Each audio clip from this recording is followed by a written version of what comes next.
Saviez-vous qu'un homme a réussi à bâtir un empire industriel qui pèse plus de 20 milliards de dollars et qui influence toute l'économie africaine? Son nom, Aliko Dangote. Dangote est aujourd'hui l'homme le plus riche d'Afrique et son entreprise touche plusieurs secteurs clés: le ciment, le sucre, la farine et bientôt le pétrole. Comment est-il passé d'un simple commerçant de produits alimentaires à la construction de la plus grande raffinerie pétrolière d'Afrique? Nous allons voir dans cette vidéo son ascension en 4 grandes parties. Première partie, les débuts d'une éducation tournée vers le commerce. Né le 10 avril 1957 à Kano, une grande ville commerciale du nord du Nigeria, issu d'une famille influente de marchands Hausa, sa lignée fait partie des grandes familles commerçantes du Nigeria. Dès l'âge de 8 ans, il montrait déjà un intérêt pour le commerce, achetant des bonbons et autres petits trucs pour revendre à ses camarades d'école. Aliko Dangote fait des études en administration des affaires à l'université Al-Azhar au Caire en Égypte. Influencé par son grand-père Sanusi Dandata, qui était un homme riche, un grand commerçant d'arachide, en 1977, à l'âge de 20 ans seulement, il emprunte 500 000 naira, environ 3 000 $ à l'époque, à son oncle pour démarrer un commerce de produits alimentaires. Il débute dans l'importation de sucre, de riz, de ciment, des produits essentiels et profite du boom pétrolier du Nigeria dans les années 70-80 où la demande pour ces produits explose littéralement. En seulement 3 ans, son entreprise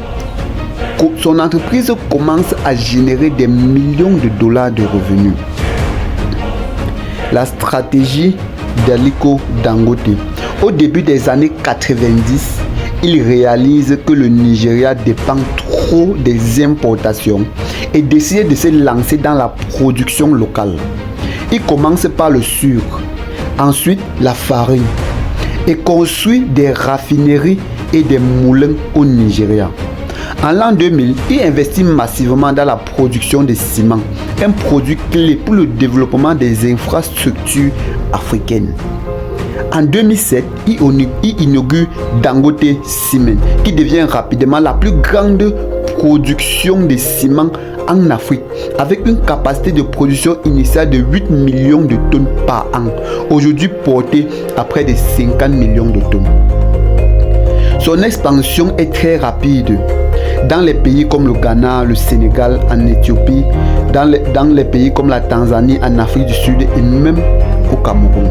Sa stratégie, contrôler toutes les chaînes de valeur, extraction, production, distribution pour réduire les coûts et donner une valeur ajoutée au marché africain et ainsi dominer tout le marché africain. Les chiffres d'affaires d'Aliko Dangote annuels, environ 30 milliards de dollars, plus de 30 000 employés à travers l'Afrique. Une entreprise cotée en bourse à Lagos avec une capitalisation boursière de 12 milliards de dollars.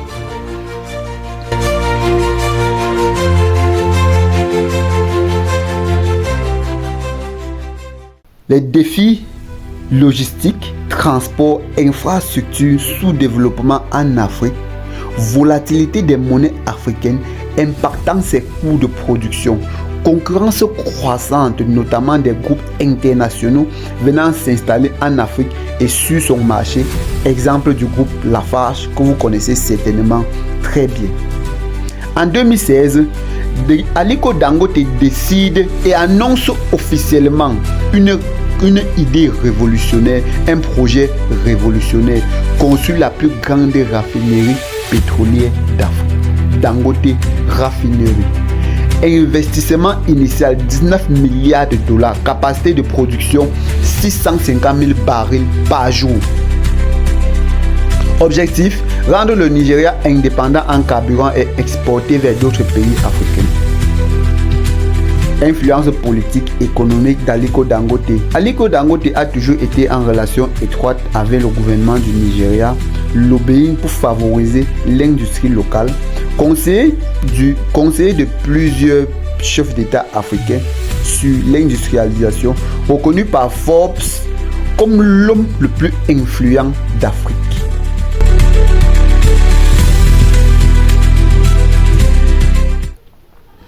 La vision long terme d'Aliko Dangote, développer davantage l'industrie manufacturière africaine, réduire la dépendance aux importations, investir dans l'agriculture pour assurer l'autosuffisance alimentaire du continent, expansion dans de nouveaux secteurs d'activité révolutionnaires tels que les énergies renouvelables, la télécommunication. Son impact social.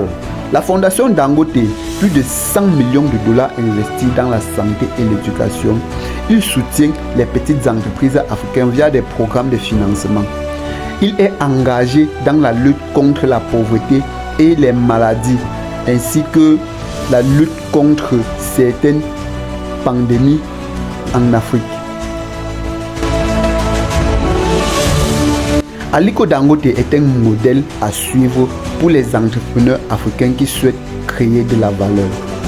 Ça, c'est l'exemple d'un homme ayant bâti un empire à partir de zéro grâce à sa vision stratégique, inspirant pour les jeunes africains qui veulent entreprendre et créer de la valeur sur le continent. En résumé, Aliko Dangote a su exploiter les opportunités du commerce avant de se lancer dans l'industrie. Son empire repose sur une stratégie de production locale, de contrôle des coûts.